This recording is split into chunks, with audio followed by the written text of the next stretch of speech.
In the production of a film, there's really three jobs that relate to what you hear in the final soundtrack. Three creative jobs which ultimately result in what you hear. One of them is the production recordist, which is a person who is recording during the actual filming of a movie. They'll have a microphone on the set and they will gather dialogue and some sound effects if they're available during the actual shooting. Secondly, you'll have a sound editor, and this is a person back in a studio who generally has a collection of sound or is able to go out and make new recordings with a portable tape recorder or something like that and bring them back and edit them and fit them into and add them onto the soundtrack of the film itself. And the third person is a sound mixer, and this is a person whose job is to blend together all the different sounds that come in to make up a soundtrack, such as music, dialogue, and sound effects. Those types of positions have really existed since sound films first came into being in one form or another. The term sound designer has gotten usage in the last decade, really since the Star Wars films began a new interest in creative soundtracks in motion pictures. A sound designer, I called myself a sound designer because I really wasn't functioning just as a production recordist or just a sound editor or just a sound mixer. I did some of the job that all three of those people might do. But I was able to follow through from the point of production of a film. That is, I could go out and advise and make suggestions about things that could be recorded once I'd seen the script of the film. I was on hand during some of the filming of the motion picture to gather sounds or at least see what was going on so I could run off myself and begin to manufacture and make sounds that I know we'd need later on. I was also on hand during the editing of the film to function as a sound editor, and that job would be to pick sounds out of a library of our own making and edit them and synchronize them with the action on the screen. And also I'd be involved in the sound mixing. And it's not often that one person gets to move through all those different jobs on a film. Usually they're pretty strictly categorized, and one person doesn't, one sound recordist may not do any sound editing, and the sound editor may not do any sound mixing. That's the tradition of the division of labor in feature films. But since I was an exception to that traditional division of labor, I needed to describe myself in some new terms. So I began to use the term sound designer, which essentially meant that although I emphasized my creative work in sound effects, my job was to coordinate all that you heard in the final soundtrack of a film.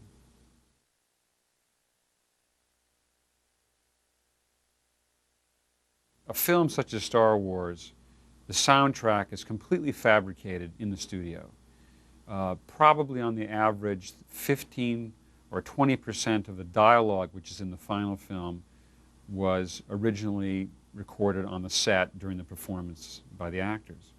The remaining 85% of that dialogue was added later, with the actors coming back and replacing their lines of dialogue, or different actors coming in to give voices to characters or monsters or puppets or something that might be in the show. All of the sound effects you hear in the film are added later, everything from footsteps to cloth rustle to the handling of props to the sound of vehicles, weapons, aliens, and exploding Death Stars. Those are all things which didn't exist at the time of shooting. They had to be manufactured after the fact. And of course the music wasn't there during the original shooting. So all the elements which go into the final soundtrack there's thousands of them really. And to keep track of it all, one has to come up with a system of identifying each sound, of giving it a name, giving it a description. And so as a sound designer, one of the things you do is to collect a lot of sound, categorize it, and you keep tapes on your shelf, or nowadays sound stored on a computer disk. And it's very much like an encyclopedia. You have hundreds and hundreds of sounds. I think I have 6,000 tapes in say, accumulated over 12 years of just sound design work. And that is a result of going out and recording lots of material, animals, aircraft carriers, jets, appliance motors, whatever it might be, bringing them back, and you need to actually select from those tapes the things you find the most interesting and categorize them and put it down on a list so you can read it and find things later, because your memory can't often hang on to every little detail, and so you need to somehow make a catalog of sound which you can refer to when you're on the hunt for something specifically. So part of being a sound designer is being a librarian, really, and collecting a lot of data and having it arranged in an organized way such that you or the people you're working with, the other editors or sound people, can find things in this encyclopedia of sound.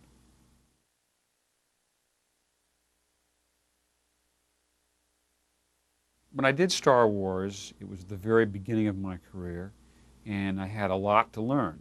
In fact, I knew very little, and so everything I did at that time was going down a new road to some extent. And just completing the film was a major goal and a source of a great deal of energy and stress and so on. When it came time to work on Empire, I felt, based on the experience that I had had on Star Wars, the experience I had gotten, the feedback I had gotten, I had learned from, you make mistakes and you look at the things that are wrong with one film and you say, well, now next time I'm going to learn, I'll do better. We had very high expectations for Empire. And so stylistically, I wasn't attempting to do something really different, but I was attempting to do the same thing on a much grander scale. Because I knew what I was up against. The film was filled with a lot more new things. I wasn't going to just take the library of material made for the first film and just copy it over and use it again. I had all the same characters, and they did different things. The Wookiee said new things. R2 had a large part to play. We had all kinds of new vehicles and machinery and different. We only had, the first film had one kind of TIE fighter, and Empire had 3 different kinds, and we had quite a range of spaceships to deal with, so they all needed different and new sounds. So Empire was just doing the same job on a grander scale, with perhaps even higher expectations. A lot of what was done on Star Wars was done in a kind of innocence. Those of us that worked on it were interested in fantasy or science fiction movies. We had we did not anticipate the film would be generally popular. We thought maybe we'd please the science fiction fans that we knew and friends and this sort of thing. We didn't know it would become a sort of worldwide phenomenon. So when it came to doing Empire, we did feel, and I know I did, great pressure now that you had to succeed and do something on a much higher level in order to get the same effect. And so there's a great deal of creative pressure to just outdo ourselves. And so on Empire, we did a lot more field recording. We went out and tried to record something new and original for practically everything. And a lot more time was spent mixing in stereo.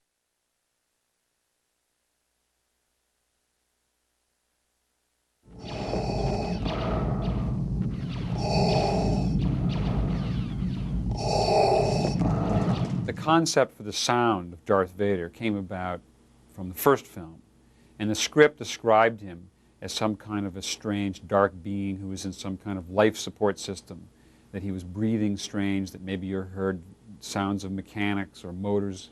He might be part robot, he might be part human, we really didn't know.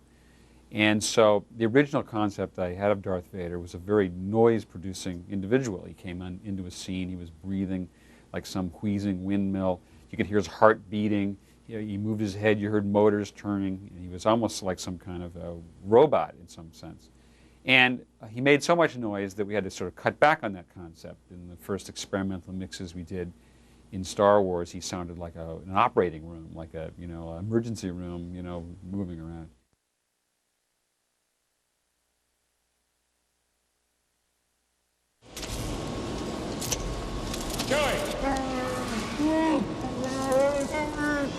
All right, don't lose your temper. I'll come right back and give you a hand.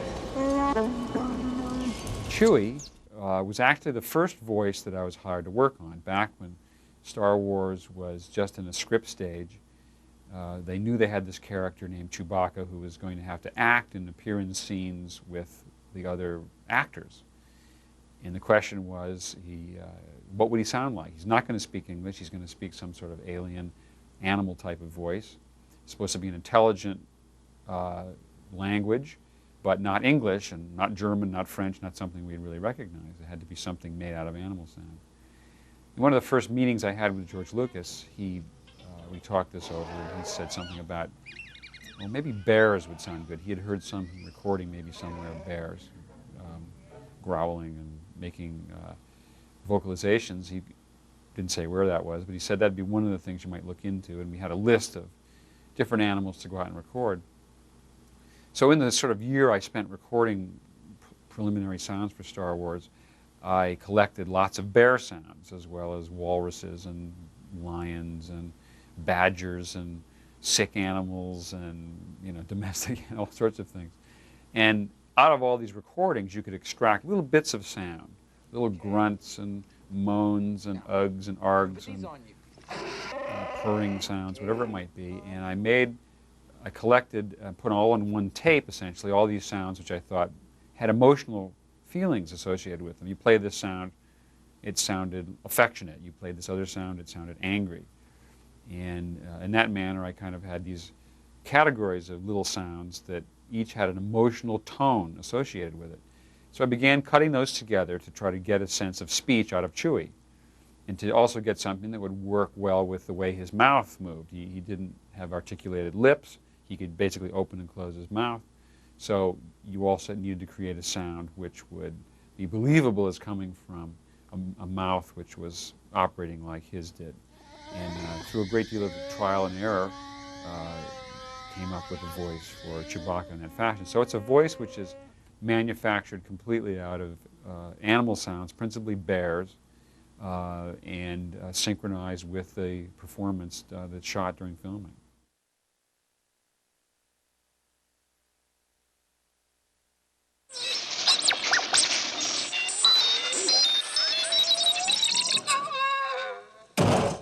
R2-D2 was probably the most difficult voice to work on because it was the most abstract. Here we had supposedly a machine that was going to talk, it was going to act, it was going to draw on our emotions, it was going to be in scenes with Alec Guinness and work as another actor, yet it was a machine. It didn't have a face with a smile or a mouth or eyes or ears, and it couldn't speak English, and it couldn't even mouth words. At least Chewbacca could make kind of animal sounds which you could attribute a personality to. The initial experiments in coming up with R2's voice were all directed toward making a machine type of language, something that would come out of a computer, out of a robot. And although the voices were very interesting, I think, which I made, they all seemed to lack a sort of human quality. They seemed too machine-like. And R2 was not really just a machine, he was also this lovable little assistant robot. And it came about after trial and error and trying different sounds that one day I just started making the sounds. I said, well, maybe R2 should kind of sound like this, and you'd imitate a little baby sound, ooh, ah, you know, something like that. It's a sound you might have heard a little infant making when they were learning to talk. Communicating some kind of emotion, but not using well-formed English words. So the idea came up to really combine this sort of human sound with the electronic sound. That way we'd still might be able to have the character of a machine, but get the personality and the emotion of a living organism. So I learned to combine my voice with electronic sounds, which I would play on a keyboard of a synthesizer. And in combining the two, I was able to get a sense of performance out of the character, and to get some emotion into the sounds that R2 made, because you could put an inflection and intonation on the voice, and yet you were using non-word sounds to communicate. So it is just a process of trial and error of getting that, and it eventually just clicked in.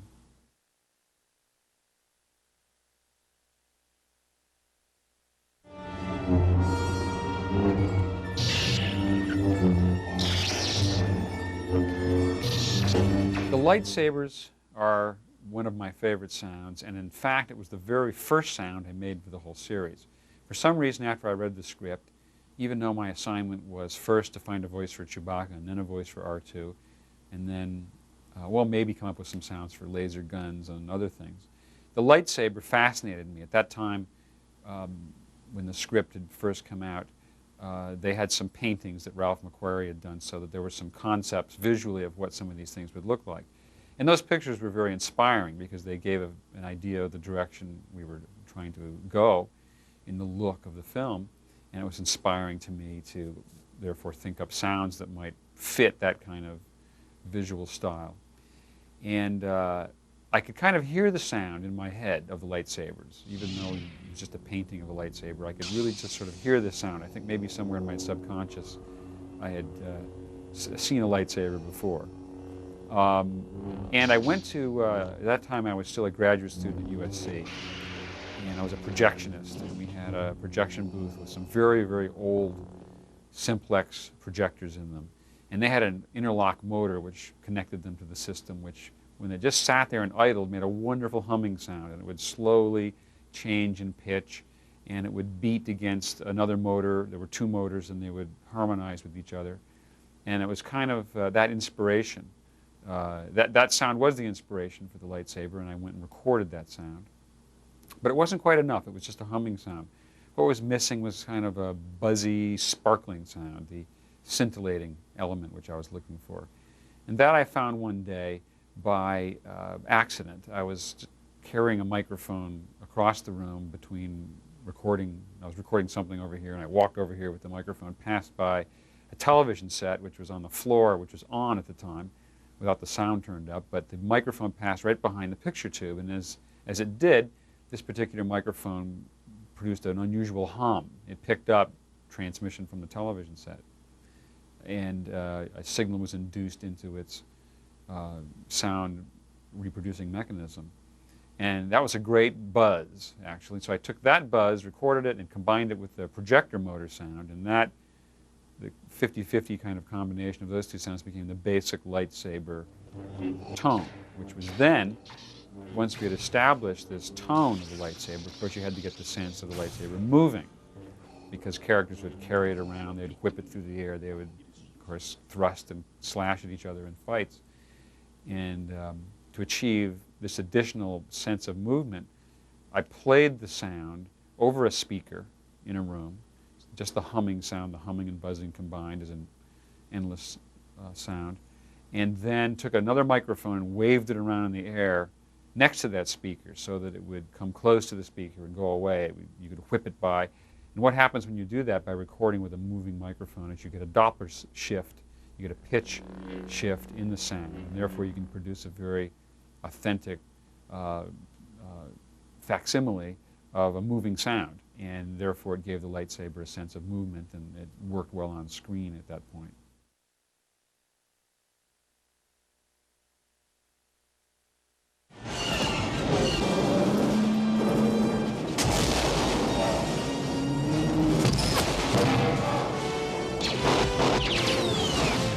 The walkers were a lot of fun to work on because they were big mechanical beasts, and it was a pleasure sometimes to work on just big machinery rather than just voices.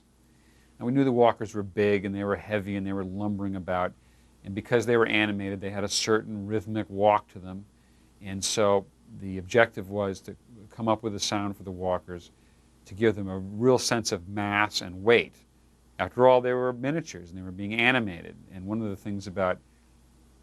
drawbacks of animation is that it's hard to produce a sense of mass in an object. You know, if you want something to seem like it's many tons or the size of a building, it takes particularly good animation in order to create that sense of weight.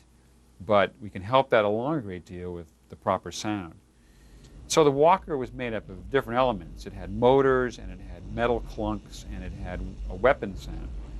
The principal sound of a foot stomping along, this very big metallic clang with kind of a rattle and a wrinkle to it, was the sound of a metal shearing machine, which is a big stamping machine in a factory which has rolls of metal come out of a conveyor belt that just cuts them off into pieces. It's like a big chopping block for iron and steel. And Randy Tom, one of the fellows working with me at that time, he went out and recorded some of these metal shearing machines for me. He brought the recordings in. I picked parts of the recordings that I liked and made them into a rhythmic walk cycle. But in addition to just the metal shearing machine clanging along, I needed some big metallic squeaking sounds, kind of like the knee joint squeaking all the time. Every time it would lift its leg, there'd be a big sort of a moaning sound. And that I achieved by playing with the dumpster door, a dumpster that was dropped off at my house one day in the street to be filled with trash. I'd go out and throw the trash in it, and I'd open the lid, and it made this wonderful sound because it hadn't been oiled in its entire life. And so that dumpster became a major part of the Walker as well.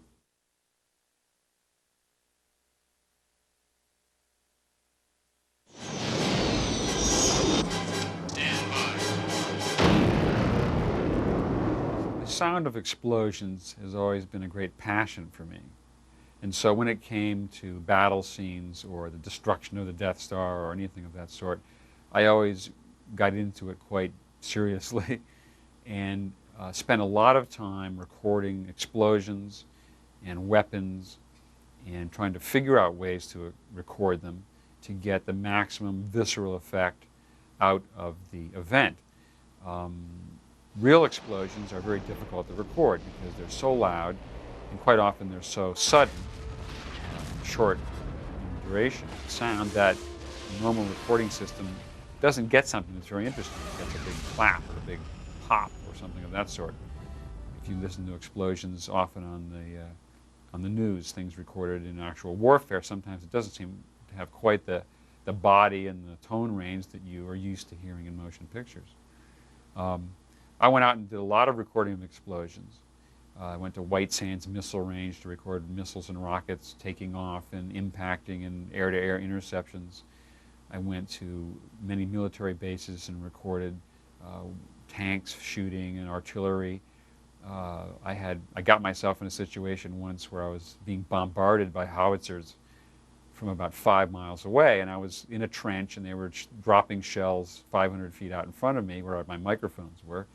Blew up one pair of microphones, cut cables, put some more out, ducked shrapnel, but got some great recordings, and I've repeated that experience over and over again over the years, always in a quest which I call the search for the ultimate explosion. And I've gone a great distance in this, but I don't know if I've gotten it yet.